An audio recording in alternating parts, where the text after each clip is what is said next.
Hello and welcome back to the Hazzabhajan YouTube channel. It is Harry here, and today it is time for the 9th installment in the Nation Roulette series, where I take a look at football in the various countries across the globe. And today we make our second consecutive venture into Africa as we examine the country of Ethiopia. If you've missed any of the 8 previous episodes thus far, I have made a playlist which covers all of them, so if you want to check any of them out, the playlist link is in the description down below. And whilst you are there, please do hit the like button if you enjoyed the video, or just in advance if you are going to enjoy the video or think you're going to enjoy the video, I don't know. But also subscribe while you're at it if you have not done so already. So without any further ado, let's investigate the footballing scene in the country of Ethiopia. Ethiopia was one of the few African countries who wasn't occupied by one of the major European superpowers during the 19th century, although it would come under the control of Italy between 1936 and 1941, when they relinquished control after entering the African sector of World War II. However, the Italians would bring football to the region, promoting it from about 1937 and hosting regional championships in 1938 and 1939, but a national league would not be established until 1944, 1 year after the country's football federation had been founded. In 1947, the national team played their first ever organised and officially recognised game, thrashing French Somaliland 5-0 to make the perfect start to their international career, and it is the same opponents against whom their record win was set, as they beat them 10-2 in 1954, but their biggest defeat was a 13-0 trouncing at the hands of Iraq in 1992, which must have hurt.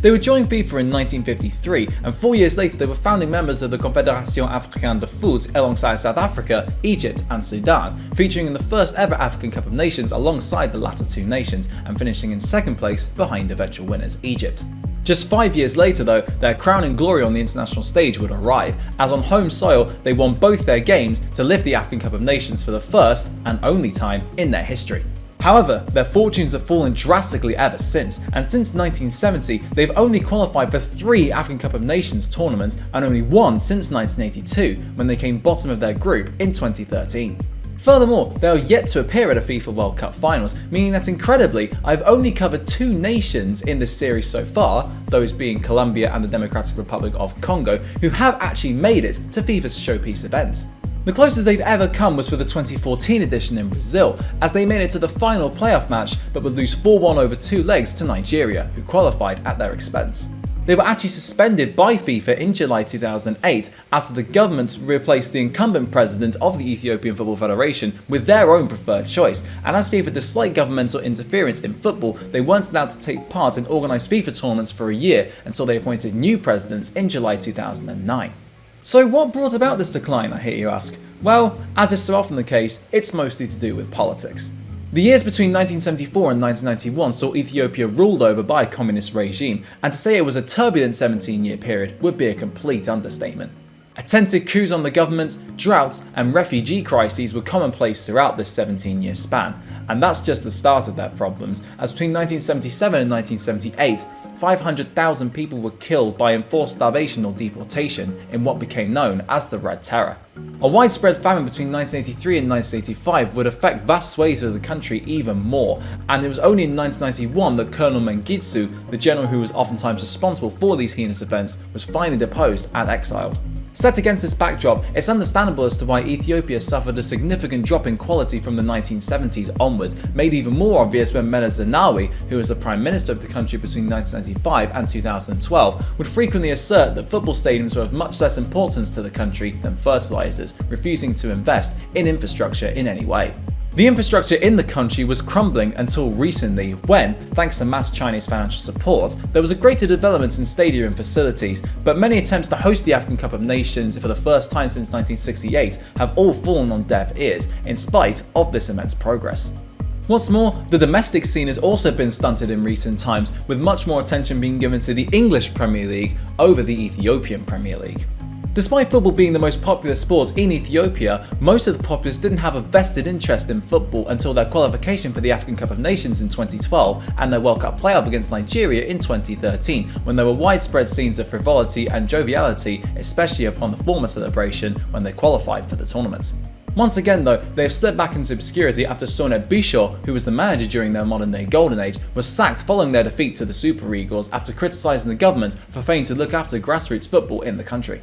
They are currently 147th in the FIFA 1 rankings, only 8 places higher than their record low of 155th, which they hit in December 2001, and Ximenes Bekele is their record appearance maker with just 57 games to his name, with Gaetano Kebede's 27 goals making him their all-time top goalscorer. Now let's move away from the national team and towards the league, and although it was established in 1944, the Ethiopian Premier League wouldn't become an annual competition until 1948, although since then it has been hosted every single year without fail, although last year had to be nulled and voided as a result of the extreme ramifications of the coronavirus pandemic which hit the country.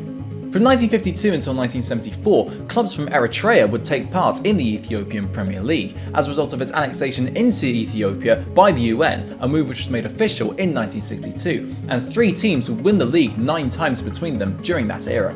There are a multitude of format changes in the post-Eritrea period, especially in the 1990s, which culminated in a new Top Flight League to replace the old Top Flight League, which came to being in 1997. It started off with 10 teams, although it has been expanded to 16 teams after a brief flirtation with 18 teams in 2008 and a 5-season spell between 2011 and 2016 where the league contained 14 teams. Only the league winners qualify for the African Champions League, with second place going into the CAF Confederation Cup, which is the equivalent to the Europa League, and 3 teams are relegated every season, making this a nice and easy league structure to comment on in terms of how it is formatted. The league has been absolutely dominated by St George SC, who won it 15 times between 1950 and 1997, and a staggering 14 times between 1998 and 2017, giving them a grand total of 29 league titles in all, 18 ahead of second place Mekal, who haven't won it since 1989. Only 6 other teams have won the league since 1997, including Mekele 70 Enderta, who are the reigning champions after winning the league in the 2018-19 season. And despite teams from Eritrea exiting the league long ago, Asmara from Eritrea are still 4th in the all-time Ethiopian league standings with 4 titles to their name. However, the league is constantly fraught with problems on and off the pitch, as football venues have become breeding grounds for xenophobia, hostility and violence, leading to many games being forcibly played behind closed doors to prevent such troubles from occurring. In a brilliant article documenting the parlous state of football in the country, which I will link down below, Dawal Gotamo compares it to a virus riddled with corruption and hatred, making the national team and league the laughingstocks of the continent. One of the teams, Sidama Coffee, are controlled by Sidama extremists, and the vast majority of the fans who turn up to those games don't have to pay an entrance fee, simply because they aren't there to cheer on the team, but instead they are there to disseminate their radical views and mock their opponents, meaning that children don't turn up to the games all too frequently. Let's hope, for the sake of livelihoods and prosperity in a country already tarnished by widespread famine and healthcare problems, that football can become a safe place in the country once more and provide an escapism from the outside world rather than a harsh reminder of the difficulties they face on a daily basis. That just about concludes today's video on football in Ethiopia. Thank you very much for watching. If you enjoyed it, feel free to hit that like button and of course subscribe while you are at it. You can follow me on all kinds of social medias, they are all linked down below. But thank you very much for watching, and until next time, I'll see you then.